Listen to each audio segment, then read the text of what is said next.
She clutched her swollen belly as the train rattled toward American captivity, certain of one thing: they would take her baby. The propaganda had been clear. The Americans were monsters who showed no mercy. But when Greta Fisher gave birth in a prisoner of war camp in Louisiana in the summer of 1945, the enemy did something she never expected. They didn't take her child. They gave her a document instead, a small piece of paper that would change everything. A birth certificate. An official recognition that her daughter existed, that she mattered, that she had rights even in the land of her captors. Before we dive into this remarkable story, if you enjoy learning about these untold chapters of World War II history, please hit that like button and subscribe to our channel. These stories deserve to be remembered.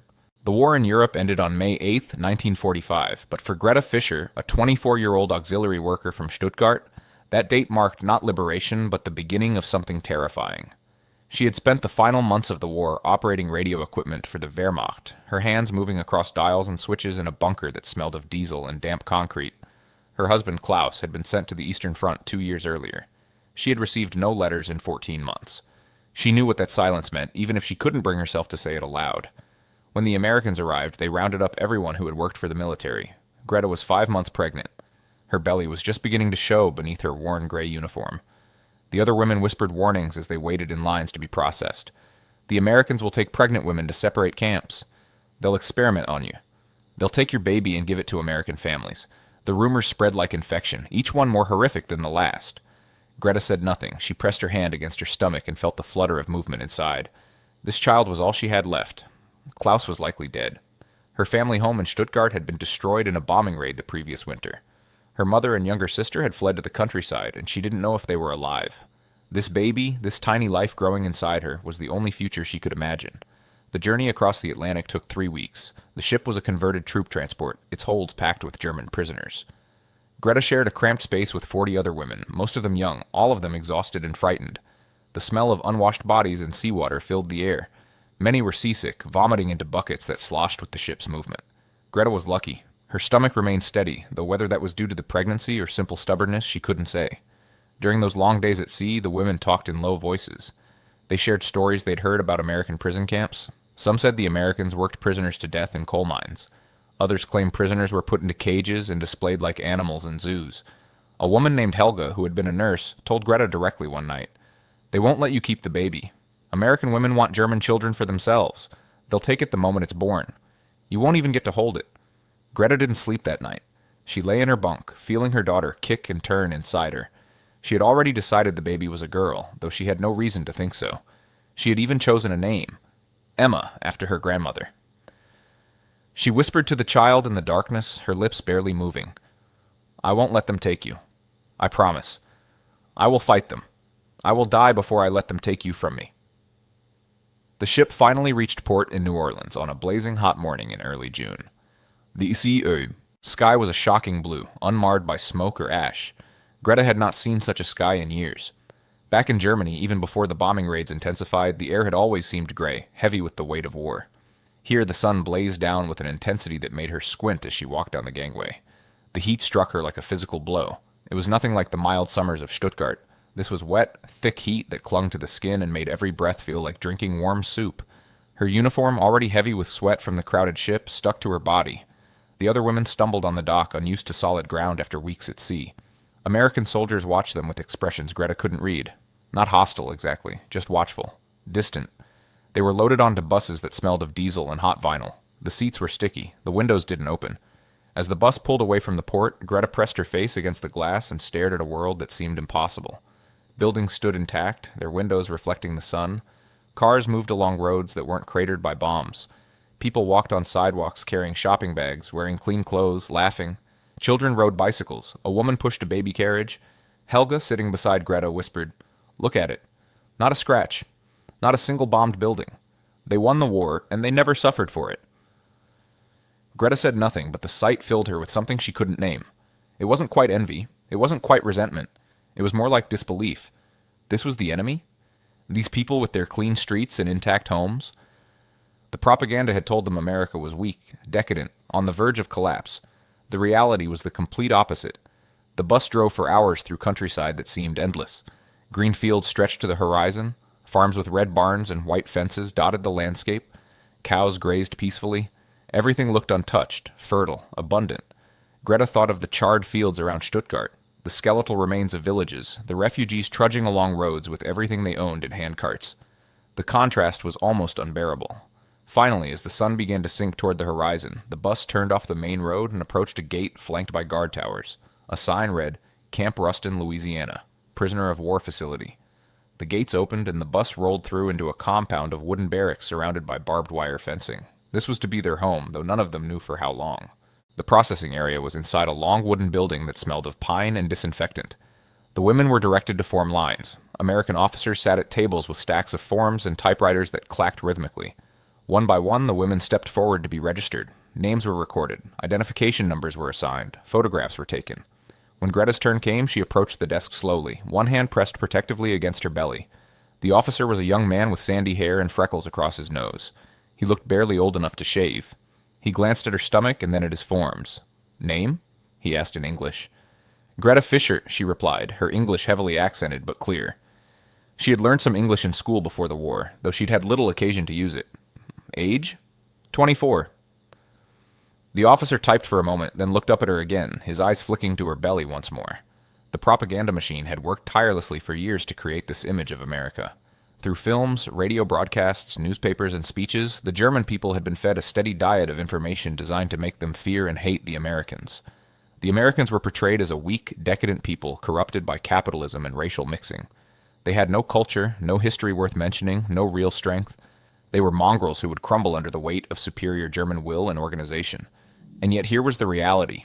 American soldiers in clean uniforms, well-fed and professional, occupying German cities with an efficiency that suggested anything but weakness. American trucks carrying supplies in quantities Germany hadn't seen in years. American organization that processed thousands of prisoners with methodical precision. Every interaction contradicted the propaganda, but Greta was too frightened and too focused on her pregnancy to process these contradictions yet. That would come later in the long months ahead.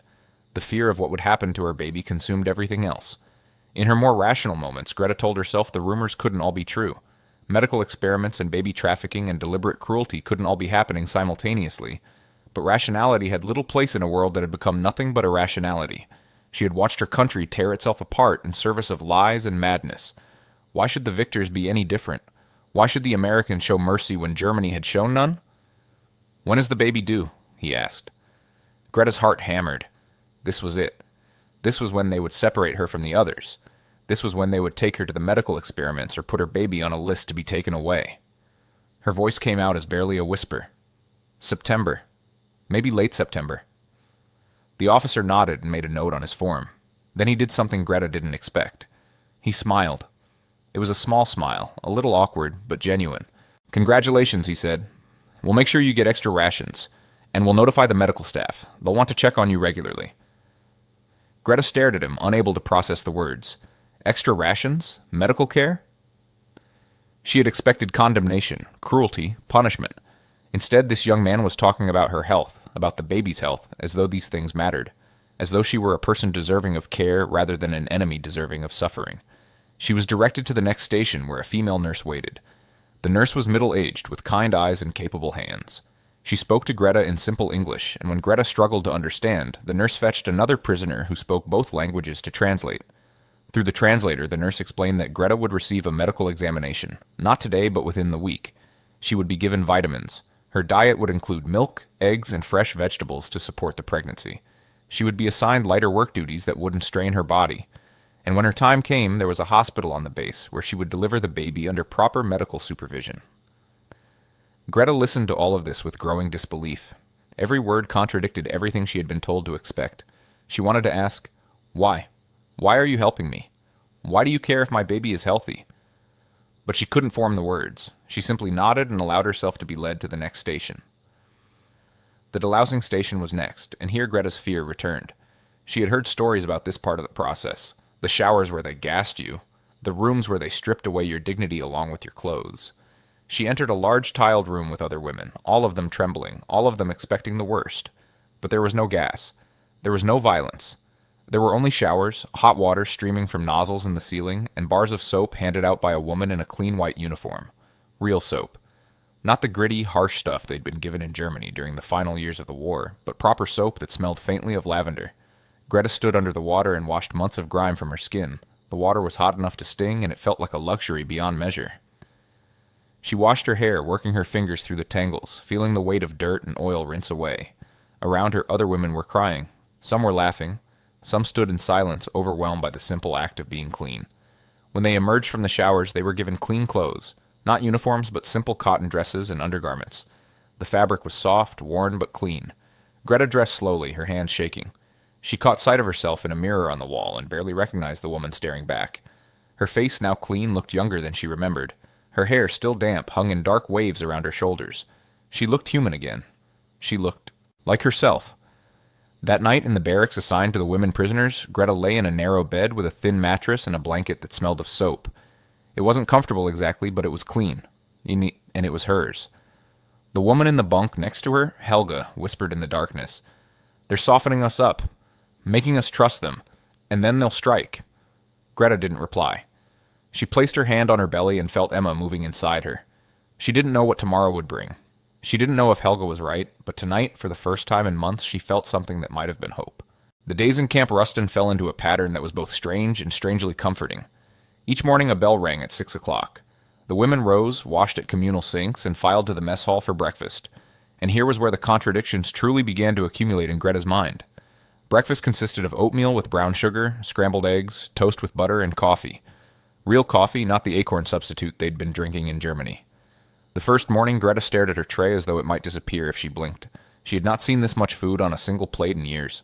The eggs alone were a luxury that had vanished from German tables by 1943. Butter had been a distant memory. And sugar, actual sugar, not saccharin or some chemical substitute, was something she'd forgotten existed. She ate slowly, savoring each bite, half expecting someone to snatch the plate away and tell her it had all been a mistake. But no one did. The guards walked past the tables with barely a glance at the prisoners. Some of them were drinking coffee themselves, reading newspapers, talking quietly to each other. They didn't seem like men who hated their captives. They seemed like men doing a job, and not a particularly difficult one. After breakfast, work assignments were given out. Because of her pregnancy, Greta was assigned to the camp laundry, which was considered light duty. She spent her days washing and pressing clothes alongside other women, most of them German, a few Austrian, one Czech who spoke little and kept to herself. The work was hot and repetitive, but it wasn't difficult. The machines did most of the labor. Greta's job was mostly to sort, fold, and operate the pressing equipment.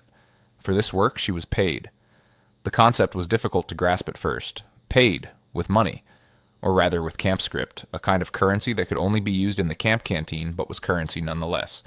She received 50 cents per day, which didn't sound like much until she saw what it could buy. The canteen was a small building near the center of the camp, its shelves stocked with items that seemed to come from another world.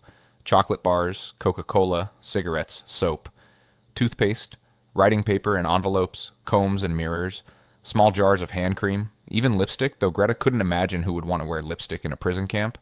The first time Greta entered the canteen, she stood frozen just inside the door, staring at the abundance. A chocolate bar cost 10 cents. A bottle of Coca-Cola was 5 cents. She could afford these things with the money she earned. She could buy a chocolate bar and eat it. This simple fact seemed impossible, revolutionary, obscene. Back home, children were starving. Here, prisoners could buy chocolate. She bought one Hershey bar, holding it carefully as though it might melt in her hands.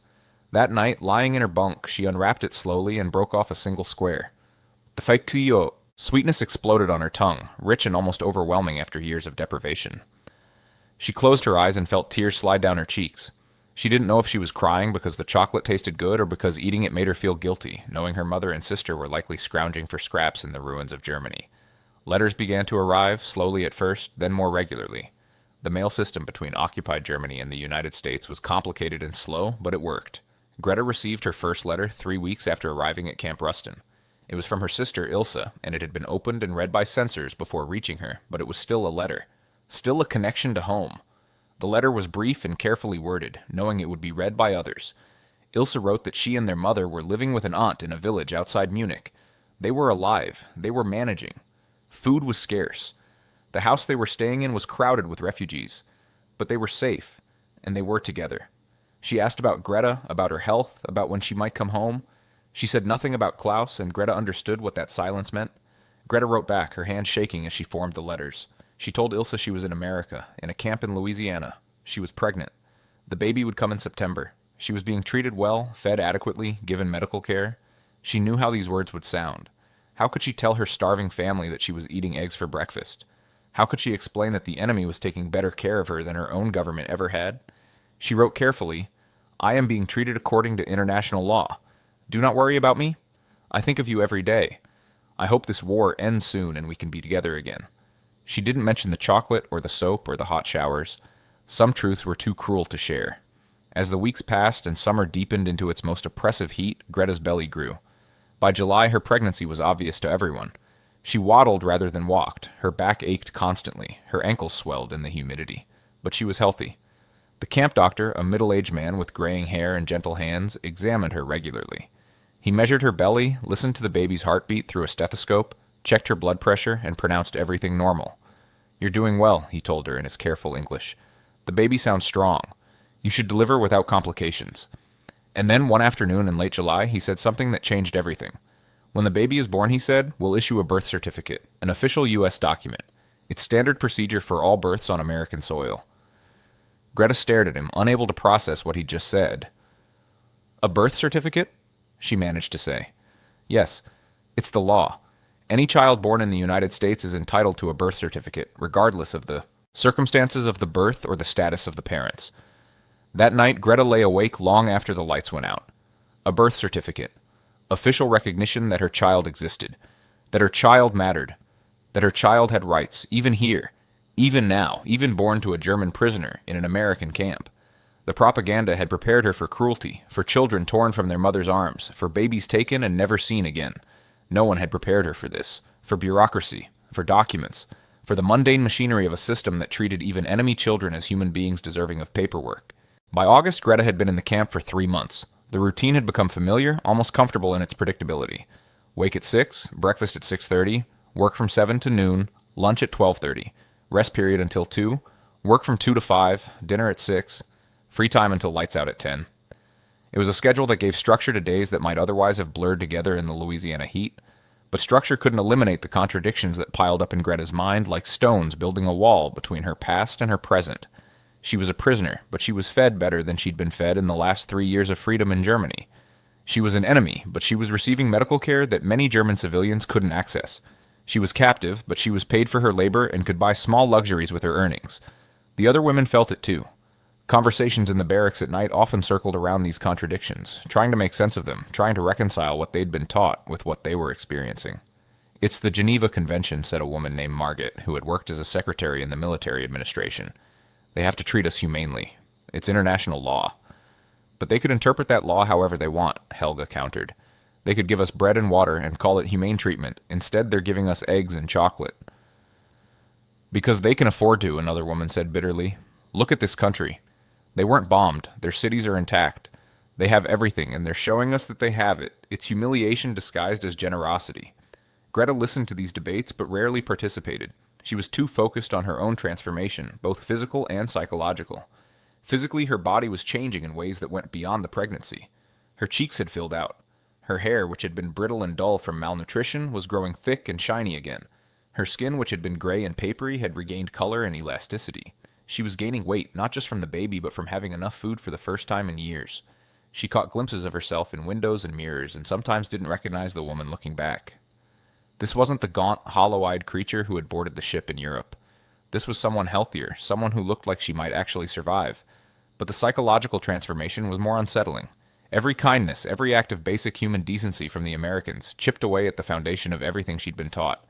The Americans were supposed to be brutal capitalists who valued profit over people. The Americans were supposed to be culturally inferior, morally bankrupt, racially impure. The Americans were supposed to be the enemy. Instead, the Americans were men who smiled awkwardly and said congratulations when you told them you were pregnant. The Americans were women who made sure you got extra milk at meals. The Americans were doctors who treated you with the same care they'd treat one of their own. The Americans were guards who sometimes shared their cigarettes with prisoners, who made small talk in broken German, who seemed more bored than hostile. One afternoon in the laundry, Greta was folding towels when she overheard 2 American soldiers talking outside the window. They didn't know anyone was listening, or perhaps they didn't care. "My sister just had a baby," one of them said. "Little girl. 7 pounds, 4 ounces. "Congratulations," the other replied. "That German prisoner, the one working in the laundry, she's due soon too, isn't she?" "Yeah. September, I think. Doc says she's doing fine. Must be strange having a baby in a prison camp. Must be strange being pregnant and a prisoner in a foreign country. Can't imagine what that's like. There was a pause, and then the first soldier spoke again. Why, war's a hell of a thing. Nobody wins. Everybody loses something.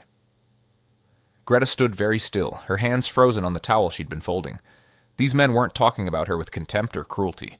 They were talking about her with something that almost sounded like sympathy, like she was a person in a difficult situation rather than an enemy deserving of punishment. The realization was almost too much to bear. Late August brought the first signs that the baby would come soon. Greta felt different, heavier, more tired. The baby had dropped lower in her belly, making breathing easier but walking harder. The camp doctor checked her more frequently now, every 3 days instead of once a week. He was preparing for the delivery, making sure everything was ready, making sure Greta knew what to expect. When your contractions start, he explained in his careful English, you'll tell the guard on duty. They'll call for an ambulance to take you to the base hospital. It's about 15 minutes away. You'll deliver there under full medical supervision. After the birth, assuming everything goes well, you'll stay in the hospital for 3 to 5 days before returning to the camp. Greta nodded, absorbing each detail, but one question burned in her mind, the question she'd been too afraid to ask until now. She forced herself to speak. The baby, she said slowly, choosing her words with care. After it is born, will I be able to keep her? The doctor looked at her, and something shifted in his expression. Understanding, perhaps. Or maybe sadness that she would even need to ask such a question. Of course, he said firmly. Of course you'll keep your baby. She's your child. No one is going to take her from you. But I am a prisoner. I am German. I worked for the Wehrmacht, and your baby is an innocent child who had no part in any of that, the doctor replied. Listen to me, Mrs. Fisher. Your child will be born here. She'll receive a birth certificate. She'll have rights under international law. You'll be allowed to care for her. The camp has already prepared a space where mothers with infants can stay together. You'll have privacy and the resources you need. Do you understand? Greta's throat closed up. She couldn't speak. She could only nod. Tears spilled down her cheeks, and she didn't bother to wipe them away. The doctor handed her a handkerchief and waited patiently while she composed herself. That night, Greta wrote another letter to her sister. She told Ilse about the conversation with the doctor. She told her about the birth certificate, about being allowed to keep the baby, about the special accommodations being made. She wrote, I cannot explain what I am feeling. The enemy treats me with more humanity than I ever expected. I was prepared to fight them to keep my child. Instead, they are helping me prepare for her arrival. What kind of enemy does this? What kind of world am I bringing her into? The letter was careful, coded in ways that wouldn't alert the censors, but would communicate to Ilse the confusion and guilt Greta felt. How could she reconcile the kindness she was receiving with the devastation she knew her family was enduring? How could she enjoy chocolate and clean sheets when her mother was living in a crowded house with limited food and no heat for the coming winter? Helga had an answer, of course. Helga always had an answer. She cornered Greta one evening after dinner, her expression hard.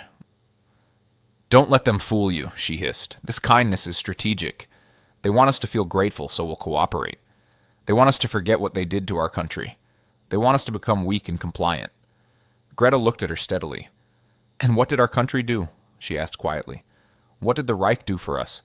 They sent our husbands to die in Russia. They bombed British cities and invited retaliation on our own. They promised us victory and gave us ruins. So tell me, Helga, which is worse? The enemy who feeds us or the government that starved us while claiming to protect us? Helga's face flushed red. For a moment, Greta thought she might be slapped. Instead, Helga turned and walked away, her back rigid with anger. Greta didn't care. She had spoken a truth that had been building inside her for months. The Americans weren't perfect. They had their own darkness, their own problems, but they had shown her more basic human decency in 4 months than her own government had shown in 6 years of war. That night, alone in the darkness with Emma turning inside her, Greta made a decision. When her daughter was born, she would tell her the truth, not the propaganda of the Reich, not the counter-propaganda of the Allies, but the complicated, messy truth about kindness and cruelty, about enemies and humanity, about a world where a German prisoner could receive a birth certificate from American hands, and both gestures could mean something profound about the possibility of mercy even in the heart of conflict. The contraction started at 3 in the morning on September 12, 1945. Greta woke with a gasp, her hands flying to her belly as pain radiated across her abdomen. For a moment she lay still, waiting to see if it would happen again. It did. 5 minutes later, another contraction, stronger than the first. She swung her legs out of bed and shuffled to the door of the barracks. The night guard, a young man whose name she'd never learned, looked up from his magazine as she approached. Baby, she managed to say, pointing at her belly. Baby coming. The guard's eyes widened. He dropped his magazine and reached for the telephone on the wall. Within 10 minutes, an ambulance arrived at the gate, its headlights cutting through the darkness. Greta was helped into the back, accompanied by a nurse who had been roused from her quarters. The ambulance bumped along the roads toward the base hospital, and with each bump, another contraction seized Greta's body. The hospital was a low brick building with bright lights blazing from every window despite the early hour. Greta was wheeled through corridors that smelled of disinfectant and floor wax, into a room with a high bed and equipment she didn't recognize. The doctor arrived within minutes, still tucking in his shirt, his hair mussed from sleep, but his hands were steady and his voice calm. "Let's see how you're doing, Mrs. Fisher," he said. The labor lasted 8 hours. 8 hours of pain that came in waves, cresting and receding, building in intensity until Greta thought she might break apart. But the medical staff never left her. The nurse held her hand and wiped her forehead with cool cloths. The doctor checked on her regularly, monitoring her progress, offering words of encouragement. Another nurse came in with ice chips, which Greta sucked gratefully between contractions. At 11:15 in the morning, with sunlight streaming through the windows and sweat soaking her hospital gown, Greta gave one final push and felt her daughter slip into the world. The cry came immediately, loud and indignant, the sound of a healthy set of lungs protesting the shock of birth. Greta collapsed back against the pillows, exhausted beyond measure, and heard the doctor's voice. "Congratulations, Mrs. Fisher. You have a beautiful baby girl." They cleaned the baby quickly and placed her in Greta's arms. She was tiny, wrinkled, her face red from crying, her eyes squinted shut against the light. But she was perfect. She was alive. She was here. Greta held her daughter and wept, great heaving sobs that shook her entire body. The nurse patted her shoulder gently. "It's all right," the nurse murmured. "You did wonderfully. She's healthy and strong." "Emma," Greta whispered, looking down at her daughter. "Your name is Emma." For 3 days, Greta remained in the hospital. She was given a private room, small but clean, with a bed for herself and a bassinet for Emma. Nurses came regularly to check on them both, to show Greta how to nurse, how to change diapers, how to care for this tiny life that depended entirely on her. The food was good, better than the camp food even. Chicken soup and soft bread and fruit jello that wobbled on the spoon. On the afternoon of the 3rd day, the doctor came to discharge her. He brought with him a manila folder. Inside was a single sheet of paper, crisp and official. He handed it to Greta. "Your daughter's birth certificate," he said. Greta took the paper with trembling hands. It was printed in English, but she could make out enough to understand. Name: Emma Fisher. Mother: Greta Fisher. Father: unknown. Place of birth: Fort Polk, Louisiana, United States of America. Date of birth: September 12, 1945. There were official seals and signatures. It was real. It was legal. It was proof that Emma existed, that she had been born, that she had rights. Greta looked up at the doctor, unable to speak. He seemed to understand. "Keep it safe," he said. "Someday that piece of paper might be very important to her." Greta folded the birth certificate carefully and placed it in the small bag of belongings she'd been allowed to bring from the camp. That night, back in her barracks, in the special section set aside for mothers with infants, she sat on her bunk with Emma sleeping in a basket beside her. She took out the birth certificate and read it again by the light of a small lamp. This was the document she'd expected them to use against her. This was the proof of birth she thought they would hold over her head as leverage. Instead, they had simply given it to her. No conditions, no threats.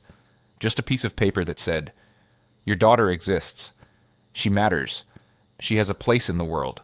The propaganda had failed completely. The Americans weren't monsters who stole babies. They were bureaucrats who issued birth certificates. And somehow that was the most radical act of all. The months that followed Emma's birth were both the easiest and the hardest of Greta's life. Easy because she was no longer pregnant, no longer carrying the physical burden of another life inside her own body. Hard because now she had an infant who needed constant care, who cried at night and needed to be fed and changed and comforted. But she was not alone in this work. The camp administration had kept its promise. The mother's section of the barracks was quieter, separated from the main dormitories.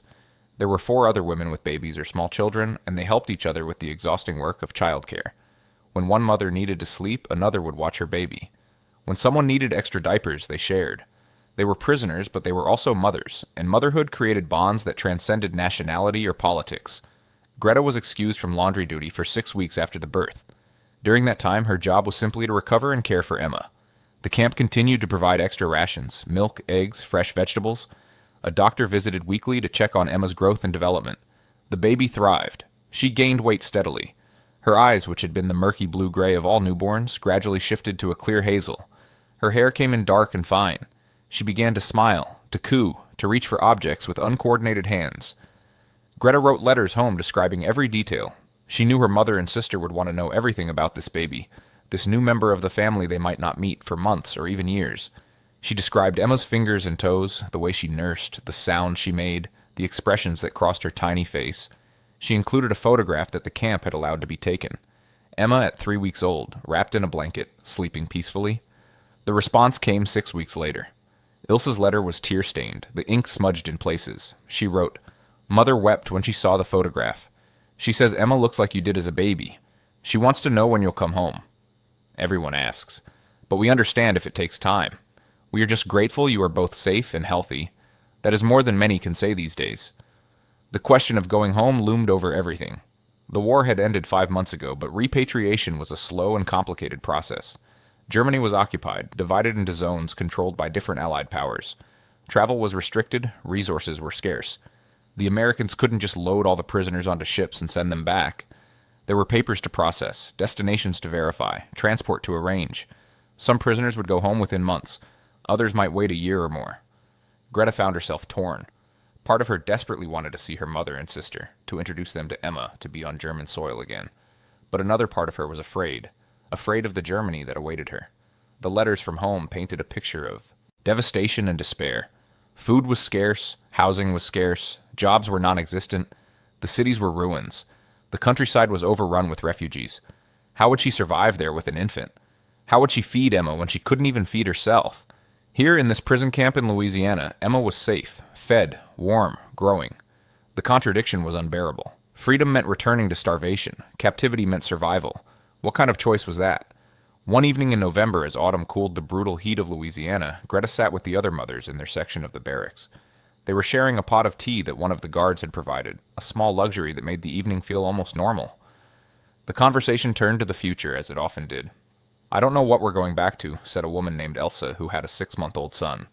"My husband is dead. My house is destroyed. My parents are God knows where. What am I taking my son back to?" "Home," another woman said firmly. "You're taking him home. That's what matters." "Is it home if there's nothing left?" Elsa asked. "Is it home if it's just a pile of bricks and memories?" Greta spoke quietly. "Home is where your family is. My mother and sister are there. Emma deserves to know them. She deserves to grow up German, not as a prisoner in a foreign land." "But she was born here," Elsa pointed out. "She has an American birth certificate. She could claim American citizenship someday." The words hung in the air. Greta hadn't thought about it in those terms. Emma, born on American soil, documented by American bureaucracy. What did that make her? German by blood, American by birth. A child of two worlds, belonging fully to neither. "The world is going to be complicated for our children," Greta said finally. "More complicated than it was for us. They'll grow up knowing both sides of this war. They'll have to make sense of it in ways we never could." In December, as winter settled over Louisiana with its mild chill that barely qualified as cold to women from Germany, Greta received notice that her repatriation had been scheduled. She would be leaving in February, part of a group of prisoners being returned to the American zone of occupation. She would sail from New Orleans to Bremen, then make her way by train and whatever other transport she could find to her mother's village. The news should have filled her with joy. Instead, she felt a complicated mix of relief and dread. Relief to be going home to see her family, to end this strange chapter of captivity. Dread at what awaited her, at the uncertainty of life in defeated Germany, at the challenge of keeping Emma fed and safe in a country that could barely feed and protect its own citizens. She spent the weeks before departure preparing. She saved every bit of money she could from her camp wages. She collected extra clothes for Emma, donated by some of the American nurses who had children of their own and understood the needs of infants. She wrote a long letter to her mother, explaining when she would arrive and asking if there was space for her and the baby in the crowded house. On her last night in Camp Ruston, Greta sat alone in the mother's section, Emma asleep in her basket beside the bunk. She took out Emma's birth certificate, which she had kept carefully folded in a waterproof pouch. She read it again, memorizing every word, every seal, every signature. This small piece of paper represented something she was still trying to understand. It was proof that even in war, even between enemies, there could be moments of humanity. It was proof that systems could choose to recognize dignity rather than deny it. It was proof that her daughter, born to a German prisoner in an American camp, had been deemed worthy of documentation, of official recognition, of a place in the world. Greta thought about all the propaganda she'd been fed before her capture. The Americans would be brutal. The Americans would torture prisoners. The Americans would steal children and show no mercy. Every bit of it had been a lie. The Americans had been bureaucratic, orderly, and surprisingly humane. They had followed rules. They had issued documents. They had treated prisoners according to international law, sometimes exceeding those requirements. It didn't erase the bombing of German cities. It didn't bring back the dead. It didn't rebuild the destroyed homes or heal the trauma of war. But it proved that even enemies could choose humanity over cruelty, that even in systems of power and control, individual acts of decency still mattered. She wrote one final letter to her sister that night. It was long, pages and pages of cramped handwriting, trying to explain everything she'd experienced, everything she'd learned, everything that had changed in her understanding of the world. She wrote, "I came here expecting monsters and found men. I expected cruelty and found rules.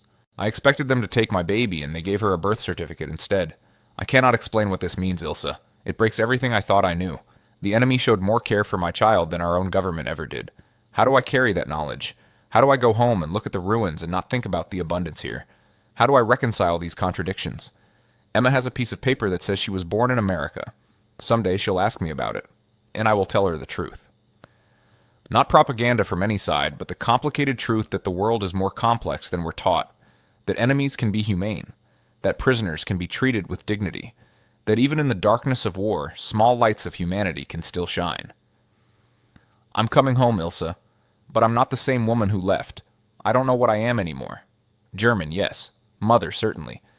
Prisoner, soon to be former. But also someone who has seen beyond the lies and found something more unsettling than any propaganda. The truth that people are capable of both great evil and great kindness. Sometimes within the same system, sometimes from the same people. And we have to live with all of it." Greta Fischer boarded the ship to Bremen in February 1946, carrying her 4-month-old daughter in a waterproof pouch containing Emma's American birth certificate. The journey back across the Atlantic was harder than the journey over. The seas were rough, the ship crowded with prisoners eager to go home.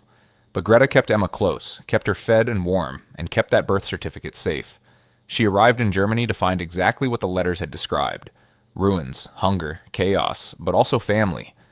Her mother wept when she saw Emma. Her sister couldn't stop touching the baby's face, as though needing to confirm she was real. They lived in a single room in her aunt's house, sleeping on mattresses on the floor, eating whatever scraps they could find or trade for.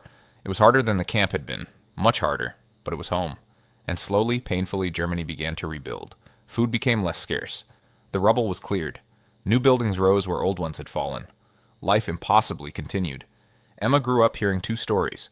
One was the story her German family told, of war and suffering, of cities destroyed and families torn apart, of a nation that had made terrible mistakes and paid a terrible price. The other was the story her mother told, of a prison camp in Louisiana where the enemy had shown unexpected humanity, where a German prisoner had been treated with dignity, where a baby had been given a birth certificate as proof that even in the depths of war, some systems still recognized the basic rights of human beings. Both stories were true. Both shaped who Emma became.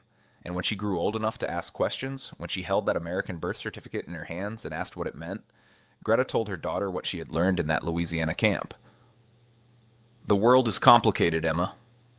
People are complicated. The same nation that bombed our cities also fed me when I was pregnant with you. The same enemy that defeated us also made sure you were born safely and documented properly. I cannot tell you that one side was good and the other was evil. I can only tell you that even in the worst of times, individual people make choices. Some choose cruelty, some choose kindness, and sometimes kindness comes from the most unexpected places. And so the birth certificate became more than a document. It became a symbol of contradiction, of complexity, of the messy reality that exists beyond propaganda. It reminded them that enemies can show mercy, that systems can choose humanity, and that even in the darkness of war, there can be moments of unexpected light. Greta Fischer kept that birth certificate her entire life. When she died in 1998 at the age of 77, Emma found it among her mother's possessions, still in its waterproof pouch, still perfectly preserved. The paper was yellowed and brittle, but the words remained clear. Emma Fischer, born September 12, 1945, Fort Polk, Louisiana, United States of America. It was proof of a story that needed to be told, not because it erased the horrors of war, but because it complicated them. Not because it made anyone a hero or a villain, but because it showed that even in the worst of human conflicts, moments of dignity and humanity could still exist. That is the story of Greta Fischer and her daughter Emma. A story of fear transformed into hope, of enemies choosing humanity, of a birth certificate that meant everything because it proved that even a prisoner's child deserved to be recognized, documented, and given a place in the world. If this story moved you, if it made you think differently about the complexities of war and humanity, please take a moment to like this video and subscribe to our channel. These stories from World War II remind us that history is never as simple as we're taught, and that human decency can survive even in the darkest times. Thank you for listening.